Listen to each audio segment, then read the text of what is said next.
Right,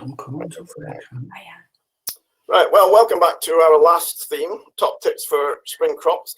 With no disrespect to our previous speakers, we're actually arrived now at the best part of the conference. We talk about plants, which are really at the heart of our business. We have three speakers. Firstly, we're going to have Wouter from Rudy Raes Genetics to explain all the mysteries of primroses. Chloe will help you set up a product and growing trial on your nursery. And if the internet works, we'll get Eric on as our last speaker of the day. I will now pass you over to Wouter. We're ready for you now, Wouter. So, hello everybody. I'm Wouter de Meester from Rudy Raes company. And we are a young plants company since 1927, fourth generation now. And since about 20 years, we are also breeding primroses. So this is just a picture of the company, the young plant production with the trial garden on your right.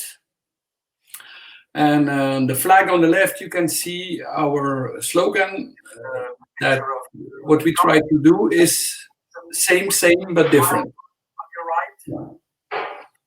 And the flag on the... Okay, I think it's coming through with a little bit of retard.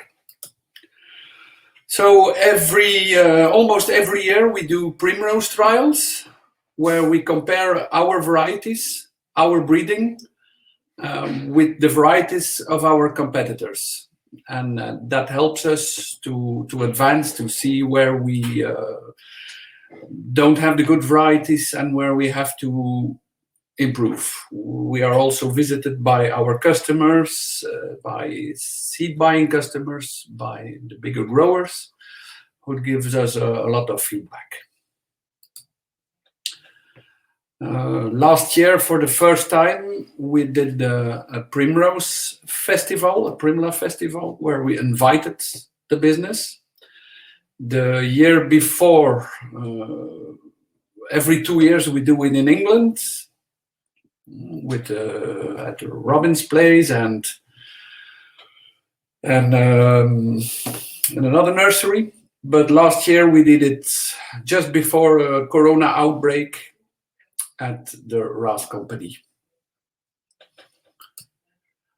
We tried to show to the customers and especially to the wholesale and the business, and I have to admit that we have been inspired by England for that, to do something else with primroses. So not just sell the 6-pack or the 10.5 centimeter pot, but to show, and we did that with the help of a florist, to show how you can really make some artistic things with a primrose. So to value the plant up and not just see it as a cheap garden plant, but to do something with it. Although we specialize in special varieties, we claim to have a variety for every season. And you can see that on this slide, that with the Primus, our early series, which doesn't need any cold period to flower. Evie follows then Ambi, Charlie, Cabaret. So we can offer in standard colors, variety which flowers from October until the end of March. As says the slide, a primrose for every season. The start of the business was with compact varieties, but the biggest sales have always been in a large flower type. Which we call Rambo. In France, it's called Perle d'Alsace by our competitors. There was a lot of Hitor varieties in that. And at a certain time, the large flowers were the most important in the business. What was mostly sold was very big yellow and the other colors more or less average. But we think that with Rambo, that we have a reasonable size, a reasonable large size in every color. The issue we have for the moment is that with all the chemicals being withdrawn from the markets and the heating of the climate getting warmer and warmer, that Rambo type is starting to get in early plantings too vigorous. But with our compact types, we have an alternative for that, and we continue to breed further. This is a trial with a customer. We have some trials in England also, but this is a customer which lives at about 15 minutes from where I live, so where I go regularly to watch the cultures. And so in the Rambo type, the second slide, you can see the new type, which we will introduce from this summer on. And on the right, you see the current type, where white is too early. So that's a thing that we compare. We put the varieties one next to another on a larger scale before we introduce, to really show where it's improved. Because in a trial on 24 or 36 plants, you can't see enough. The climate change, where you have been talking about this year with the carbon issue, and so we think about that also, and we try to breed strong varieties which can be planted later. Because the biggest issue in sowing of primulas is the heat in the summer. Every time the temperature goes above 23, 24 degrees, the germination gets weaker, and you have big problems to deliver a young plant on time. These 6 varieties, which are on a special page in the catalog, are all of them F1 hybrids. Most of the varieties are F1 now, and they are really strong growing. They are not late varieties, it's mid types. But I can tell you that I have customers which plant these varieties up to week 40, week 41, and still get a big enough plant out of it. It's very important that where you sell the young plants, for example, in the middle of Germany, where they have a completely different climate. I could say that in the north of Belgium, we more or less have the same climate as the south of England, maritime climate. But in the heart of Germany, there you have a continental climate with very warm summers and very cold winters. So also for them, it's important to have these strong growing varieties where they can plant earlier than we do, and the variety grows enough to fill the pot. Also, these varieties can be used to fill up to a pot of 14 centimeters. They do that easily. The breeding is not an easy thing, and I don't know if all of you remember, it's about 10 years ago now that we introduced the zebra, which was a unique color. We had the first prize in France, in the Salon de Végétal in Angers, and also more importantly, IPM in Essen, and the whole business went crazy to get this plant. Actually, at the time when we brought it out, it wasn't the best variety on the market, but it had a unique color.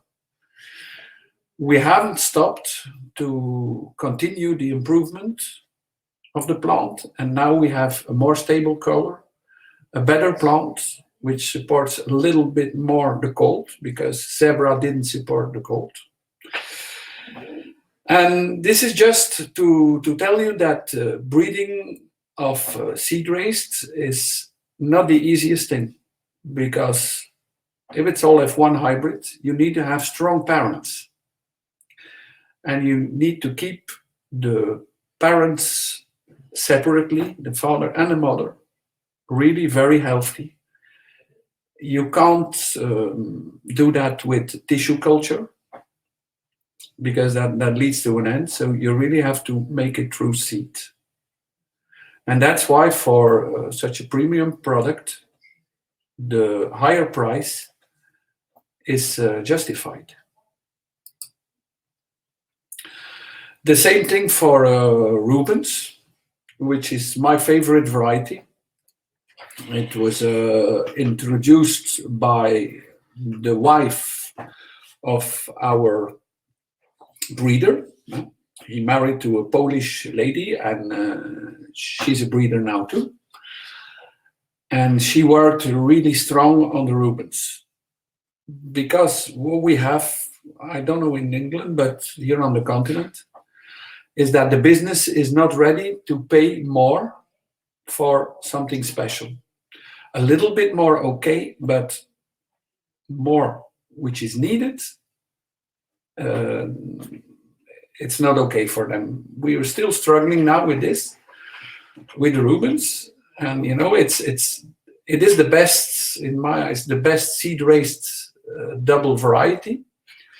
But you know that double flowers give less seeds, so you have to sell it a lot more expensive. Now, at this time, we are still improving the seed production per plant to get a little bit in the right direction for the price setting. In a larger pot, this price is not a problem, but there's a high demand also for these products in a 10.5 centimeter. And that's where we are struggling with. One special aspect of the Rubens, and we are trying to work on for the other special varieties also, is that we don't see a primrose anymore as a pure garden product, but more and more as a in-house plant, which will keep in-house for about 2 weeks, well, which is still more than cut flowers. Sparkly is another one of the special varieties. Well, you can all see them in the catalog, which we have online, but that's also a more special product, which can be sold in the normal range. Then we have these double types and half double types. We are more and more working on these things. I have seen in the breeding crazy things. Tulip form flowers. You see that the plant is not always the best in this. It's not the most regular, but we are working to improve that, to get it a lot better. What is working a lot also is selling well. This type is the candy mix, and this is a thing which sells a little bit less well in the UK, but very good in France. Every country has his particularities. So the difficult thing in this is it's only 3 colors, but you have to program them that they flower together, because you have to be able to grow them as a mixture. You can grow them separate and then mix them on the moment of the sale, but smaller growers tend to want to grow them as a mixture. And the more difficult color in this one is the baby pink. So the work to improve that is never finished. Provence is another mixture, designer mixture.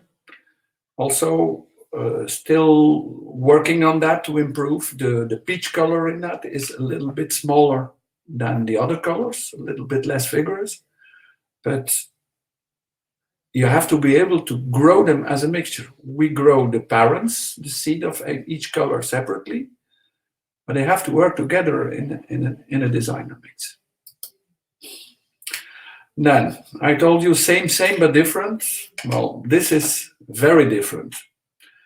2 recent introductions where our salesman, Philip Oglesby, was really fond of. When I saw them at the first time, I told this will never work. At least not on the continent, only in the UK. And I will never sell big quantities of this, but this is really different, and we still sell some of them. And Philip is selling more of them every year. So there is a market. And the craziest the color can be, you can never throw it away. We have seen that in petunias. The best example is Crazy Tunia. Completely unstable colors, not even the best garden plant. But if the color is crazy enough, somebody will buy it. Then the latest years, we are working really hard on garden types. I'm sure we're not the only ones. This one is a unique type because it is already autumn flowering, Everlast. So we try to sell this a lot to cities. This plant starts flowering when sown at the right time. It starts flowering in October and it never stops until April. We have tested it in Poland in really cold temperatures, under the snow. They come out again and they start to flower again. This is really the biggest number of buttons of flower I've ever seen on a primrose. And Robin is selling that really well in his garden center. One of my favorites is the Very Star Yellow.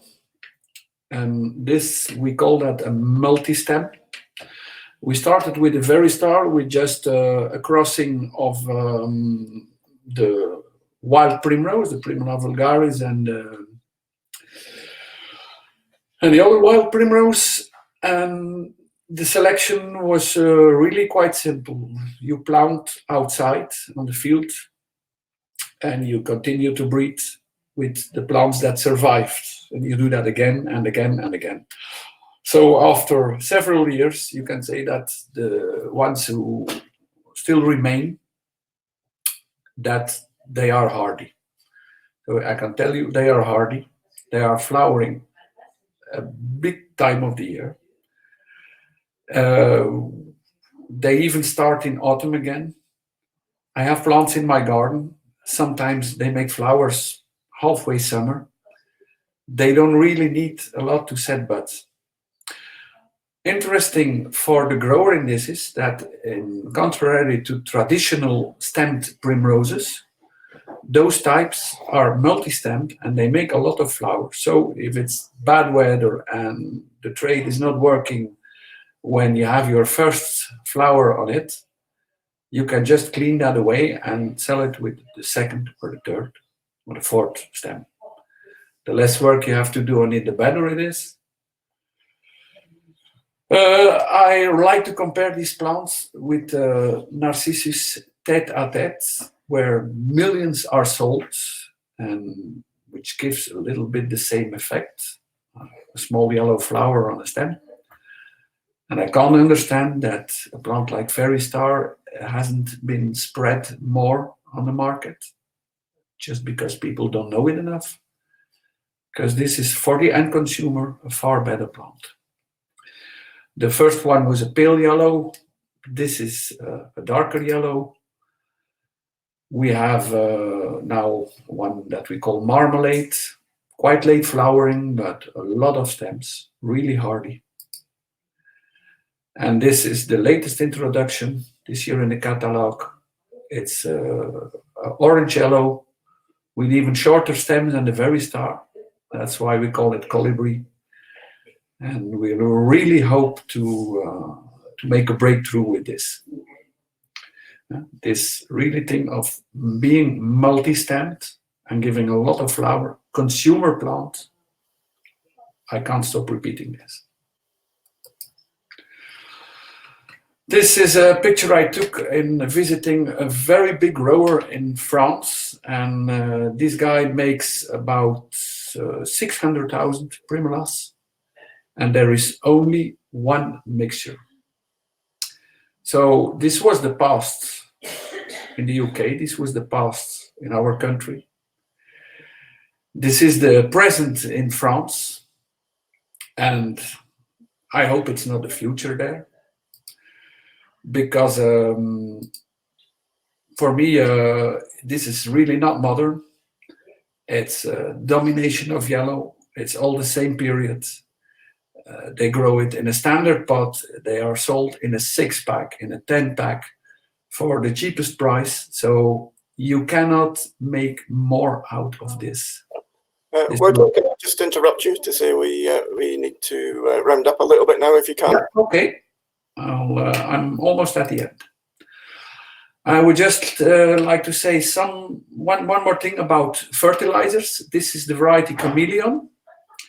And in the center, you see darker flowers and a darker foliage. And on the outskirts, you see they are pale. And still it is the same variety. And the difference is only fertilizers. In the center, they are from a Belgian grower, a guy who is really crazy about fertilizers to keep it up to the ends. And the other ones are from a UK grower, really good plants, but they only give fertilizer in the start of the culture. And I really want to say that it is important to feed your plants up to the end. Not only visual, they are not nicer than the others, but for the shelf life and for the end consumer. I'd like to thank you. And well, back to you, Robin. Right. Thank you for that, Wouter. It's very interesting. I think we all have mixed feelings about primroses. Some of us think they're just a necessary evil. Or could it be the perfect way to start spring sales? I would agree with Wouter that Everlast is our best-selling plant of all the primroses. And yeah, we're a bit of a fan of Veristar as well. If I could ask Wouter to stop sharing your screen, and we'll get Chloe to join us soon. Okay. Chloe is an ADAS consultant and has worked on many protected crops and is currently working on crops physiology and environmental control. She is a vital part of the bedding and pot plant centre and is project manager of the transition to responsibly sourced growing media. That itself is a big mouthful, and then Chloe's going to explain to us how we could run some trials on our nurseries and actually interpret the results.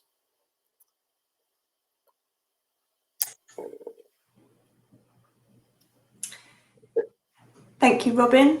Okay. Thanks. Switch your video camera on, Chloe, please. It doesn't let me. It's got a kind of stop button in front of it. Carry on talking. So that's unfortunate. Never mind. Thank you for that introduction, Robin.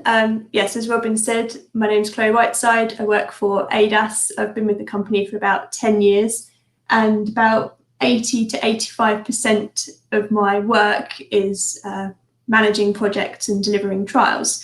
So this afternoon, I'm just going to run through some top tips for effective nursery trials and how you can get the most out of any trials that you may wish to run yourselves on your nurseries.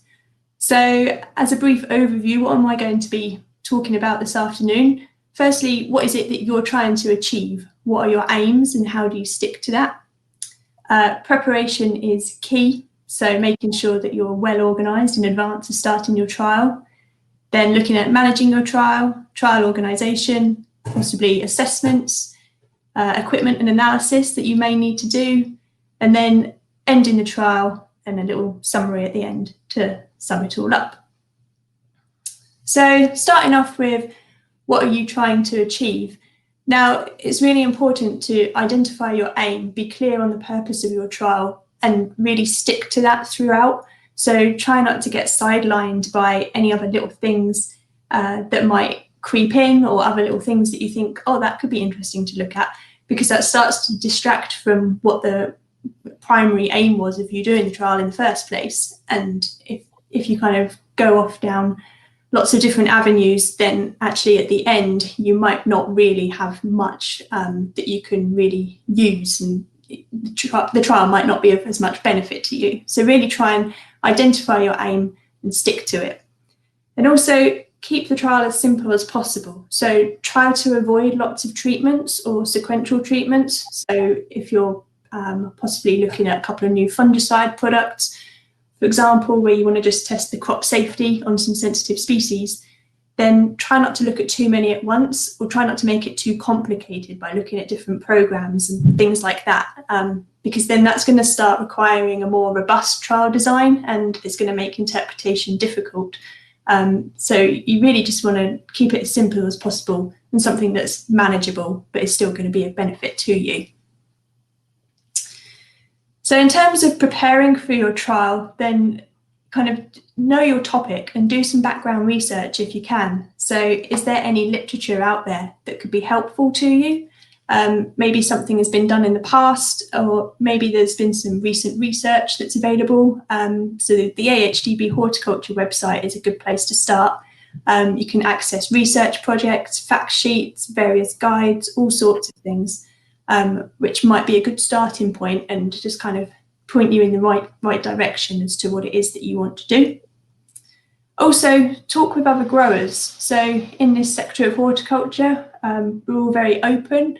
People like to talk and share things amongst themselves. It's not too many secrets that are kind of held and buried.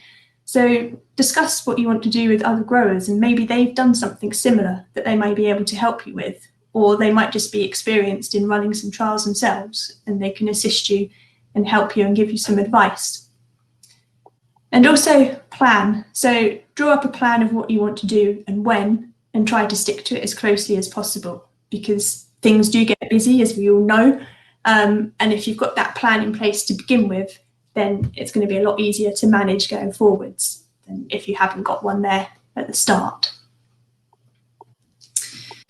So once you've got a good idea of what you're going to be doing with your trial, then you need somebody to look after it and manage it. So that could either be yourself, or it could be a colleague with another person there as a backup.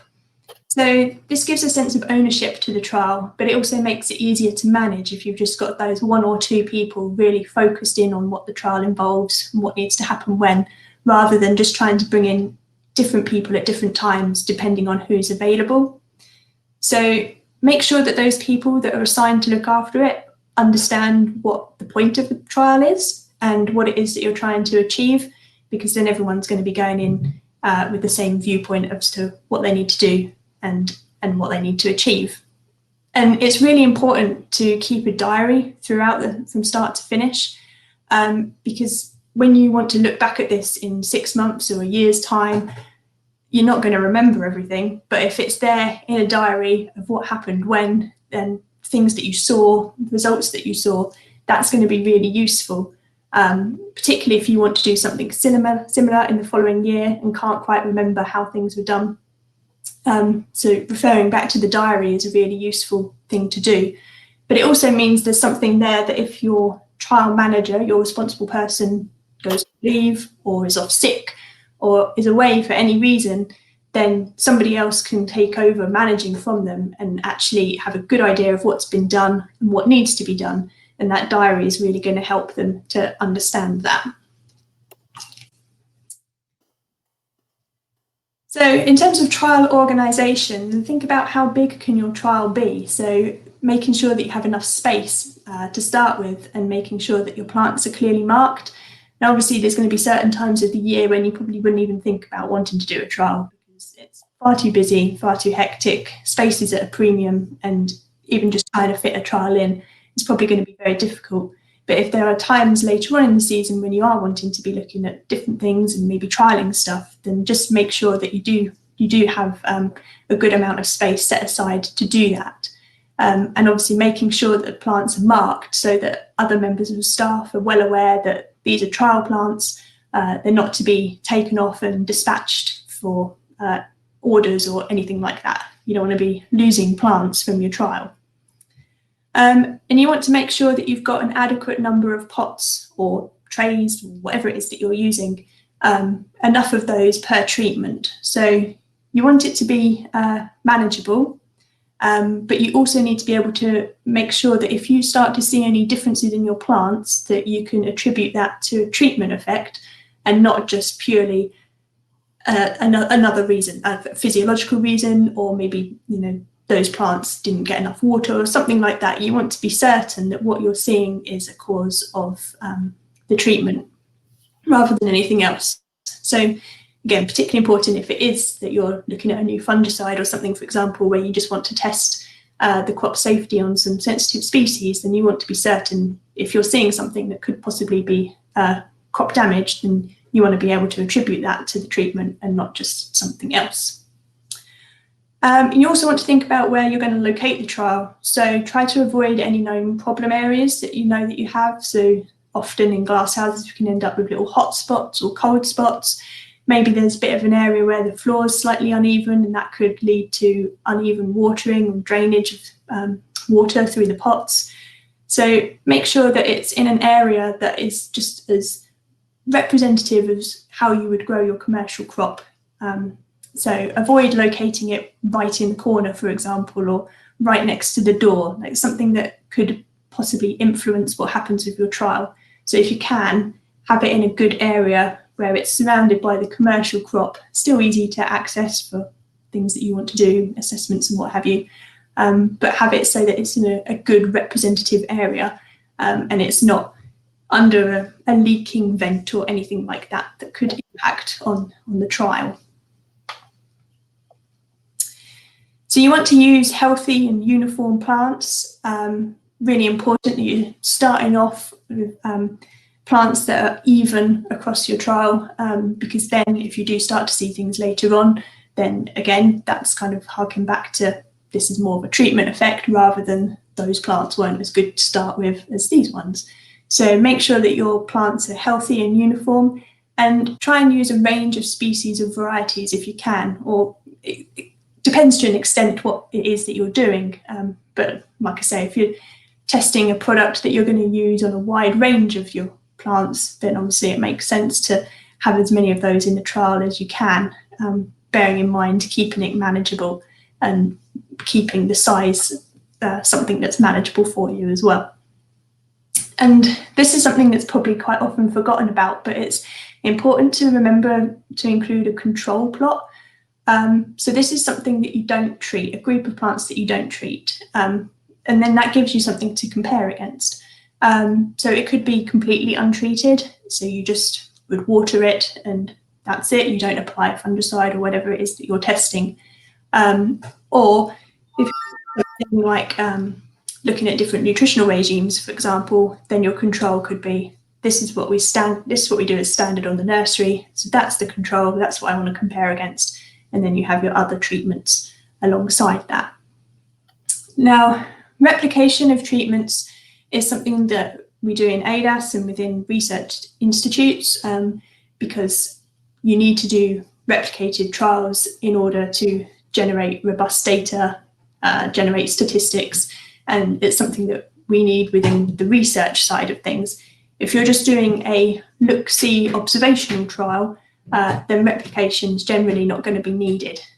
So as long as you've got plenty of pots and trays, whatever it is, per treatment, and you can be confident that you've got a good number that's going to show you any treatment effects, then I'd say you're not going to need replication, because replication is obviously then going to increase the size of your trial. So it's going to increase the cost and the labour input as well. So it's something to think about. Do I need to replicate it or not? And if I do, then can I manage it? And have I got enough space? And have I got the time to dedicate to that trial? A little bit on trial assessments. So plan in advance what you want to assess, and then you can make sure that you've got all the right equipment, and you're not going to miss key timings for doing assessing. And these don't have to be anything complex. It's just something that's beneficial to you and beneficial to the business, and means that at the end of the trial, you can say, yes, that was useful. This is what I learned, and you can take things away from it. And one thing that I'd say is really, really key is just to take lots of photos. So these will be really useful to refer back to when your trial is finished, or if you're trying to explain to a colleague what it is that you've seen. Sometimes that can be quite difficult to kind of put into words what it is that you're seeing. But if you've got the photos, then obviously it's so much easier. And it's just really good to keep photographs and snapshots of the trial from start to finish, because, like I say, if you look back in 6 months or a year's time or something, then they're really going to be very helpful to you. I just bunged on here an example assessment sheet, keeping it nice and simple. So if you were looking at a growth regulator or a couple of growth regulators that were new to you, I just selected Cosmos here. So Cosmos height 2 weeks after treatment, and all you'd need to do is just measure a good representative number of plants. So that's going to depend to an extent on how many plants you've got in the trial in the first place, but measure a good amount at a certain number of weeks after treatment. Keep doing that, and you manage to build up your averages there. So just as an example, water there is a control and 2 growth regulators, and you measure the plants and get your average, and you can see what's happening and how those growth regulators are impacting on your trial, on your plants. So it's nothing too complicated, but it's just something nice and simple, and it's going to give you a lot of information at the end of it. In terms of equipment and analysis, so think about whether you need to purchase anything, or if it's just for short term, maybe you can borrow some equipment. And it all depends on the type of trial that you're going to do. So you might only need a ruler if you're just going to be looking at growth regulators and the effect on height, for example. Or you might need a little bit more equipment than that. So maybe if you're looking at some different nutritional regimes, you might want to look at pH and EC probes, moisture probes, weighing scales if you're looking at irrigation, chlorophyll meters. So we're starting to get into more techie things, but there are quite a number of apps out there now that can be quite useful as well. So Field Scout Green Index, probably a lot of you have heard of that. I think there's other similar apps available, but things on your phone can be just as useful. And so it might be worth considering if there's anything like that that you might need to help you out with your trial.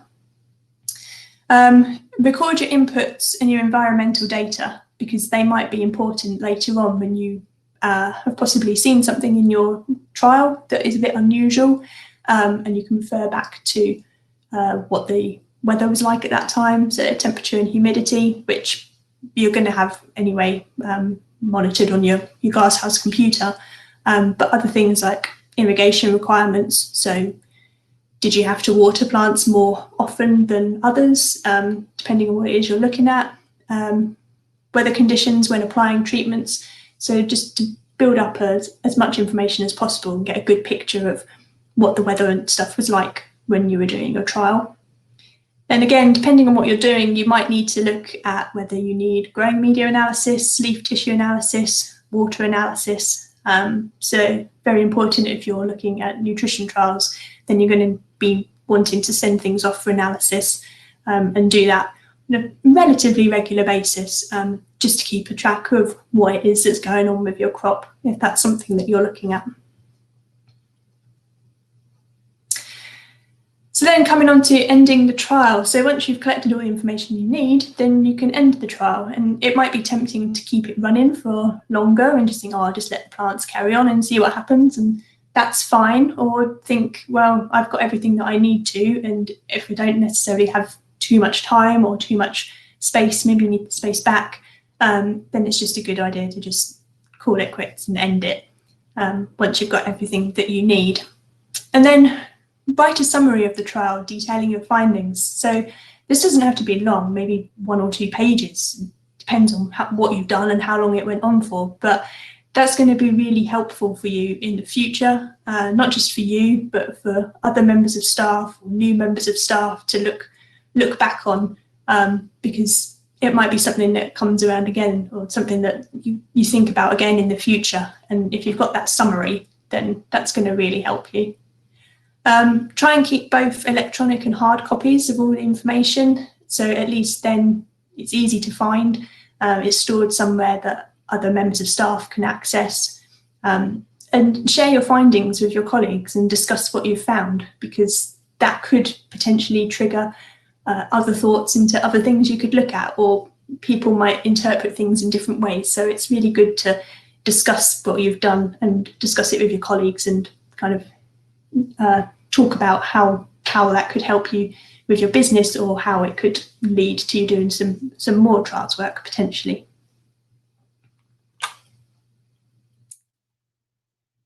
So to summarise, it's obviously important to realise that nursery trials, they do require time and commitment. So don't go into it half-heartedly, because you're not really going to get the benefit of it if you decide to do something and then you just don't end up with enough time, or there's not enough people to help manage it. So really make sure that you or somebody else has got the time that they can commit to the trial to really make it worth doing.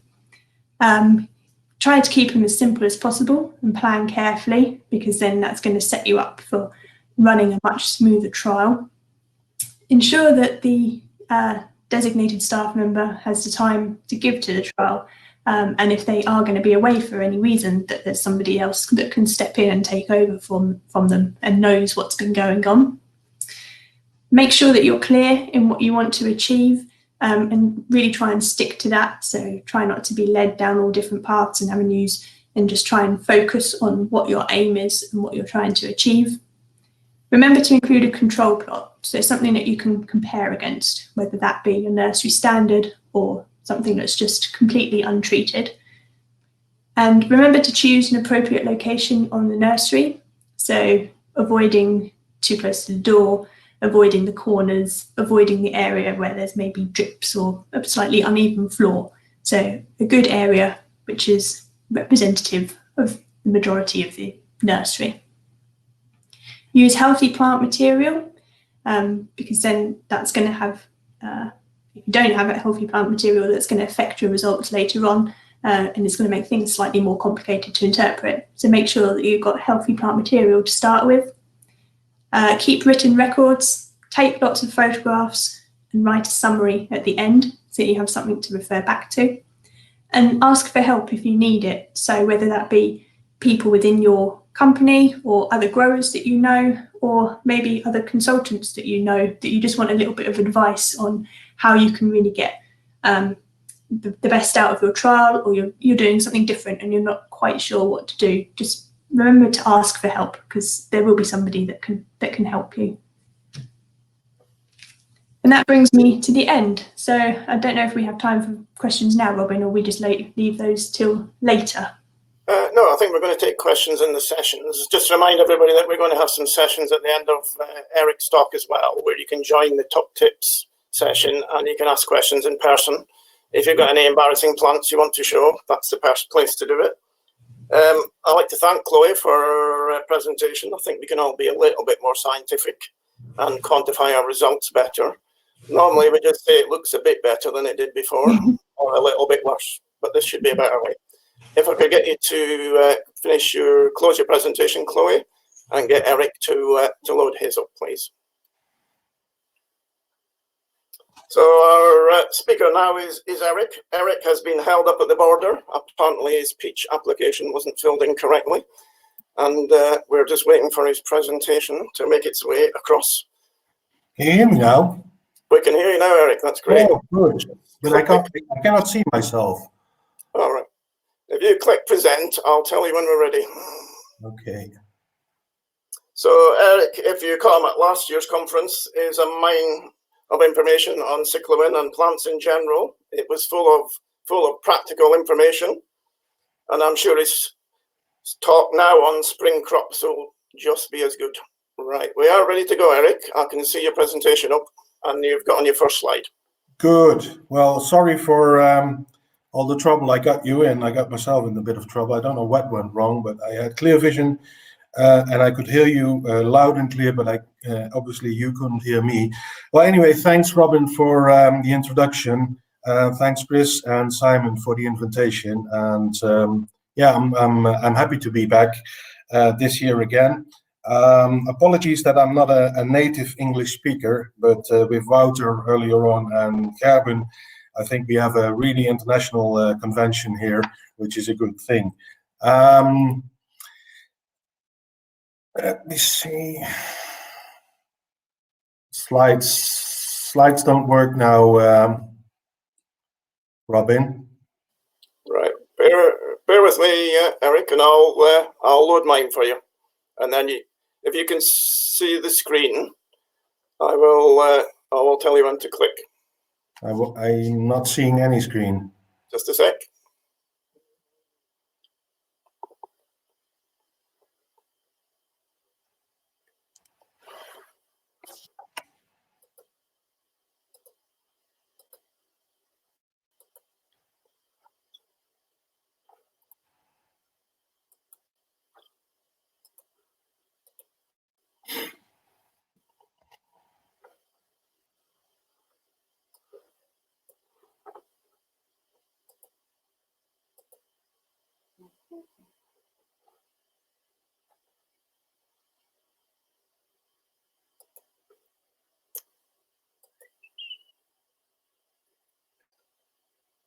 Right, just bear with